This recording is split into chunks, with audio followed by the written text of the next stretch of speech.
Assalomu alaykum, shahrimiz aholisi va ijtimoiy tarmoq kuzatuvchilari. Xalq deputatlari Kogon shahar kengashining 2025-yil faoliyati to'g'risida qisqacha axborot bermoqchiman.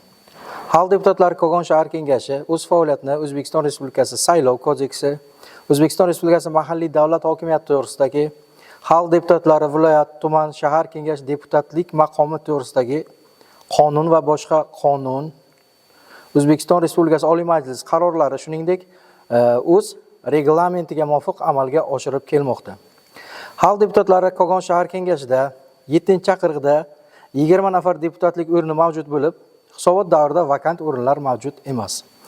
20 nafar deputatning 13 nafari erkaklar, ya'ni 65%, 7 nafari ayollar hisoblanadi. Bugungi kunda deputatlarimizning barchasi oliy ma'lumotli bo'lib, mutaxassisliklar bo'yicha 1 nafar iqtisodchi, 1 nafar qishloq xo'jaligi, 4 nafar qurilish muhandisi, 2 nafar tibbiyot xodimi, 12 nafar pedagoglardan iborat. Xalq deputatlari Kogon shahar kengashi faoliyatini samarali tashkil etish, ijro hokimiyati ustidan nazoratni yanada kuchaytirish, ularni metodik qo'llab-quvvatlash, deputatlarning amaliy ko'nikmalari va malakasini oshirish borasida bir qator ishlar amalga oshirildi.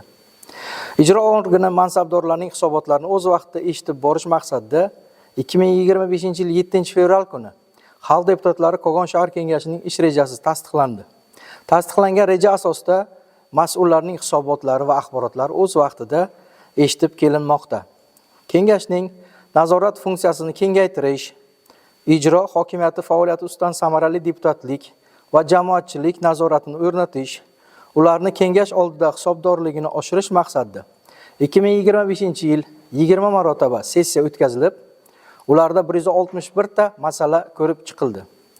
Ko'rilgan masalalarning 62 tasi hisobot, 49 tasida axborot, 9 tasi muhokama, 11 tasi nazorat tahlil tadbirlari, 14 tasida vakolat doirasidagi qarorlarni tasdiqlash, 7 tasida hokim qarorlarini tasdiqlash, 9 tasi esa boshqa masalalarga to'g'ri kelinadi.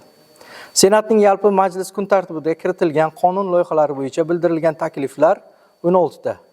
Yangi qabul qilingan qonunlar bo'yicha o'tkazilgan targ'ibot tadbirlari 18 tani tashkil etadi. Kengash sessiyasi ommaviy axborot vositalarida 19 marotaba, shundan 20 tasi onlayn yoritilgan bo'lib, 120 ta qarorning barchasi rasmiy e'lon qilingan. Qarorlar jamoatchilik muhokamasiga qo'yilgan va 2 ta qaror huquqiy ekspertizadan o'tkazilgan. Kengash deputatlari tomonidan aholini qiynab, yechimini kutayotgan masalalar yuzasidan mutasaddi tashkilotlarga o'tgan yil davomida jami 150 marotaba deputatlik so'rovlari yuborilgan bo'lib, barcha deputatlik so'rovlari o'z muddatida javob xatlari olingan. Deputatlar tomonidan 2025-yil jami 101 marotaba uchrashuvlar o'tkazilgan. Uchrashuvlarda 68 ta muammo aniqlanib, 60 ta ijobiy hal etilgan. Shuningdek, shahar kengashi deputatlariga jismoniy va yuridik shaxslardan jami 70 ta murojaat kelib tushgan. Barcha murojaatlar ijobiy hal etilgan bo'lib, huquqiy tushuncha berish orqali ham hal qilingan murojaatlar mavjud. Deputatlar tomonidan deputatlik faoliyatini yoritish maqsadida 245 marotaba ommaviy axborot vositalariga chiqishlar qilingan. Shundan mahalliy bosma nashrlarda 24 marotaba, teleradioda 6 marta, mahalliy radioda 3 marta, respublika teleradiosida 1 marta, internet saytlarida 92 marotaba, ijtimoiy tarmoq orqali 256 marotaba yoritilgan.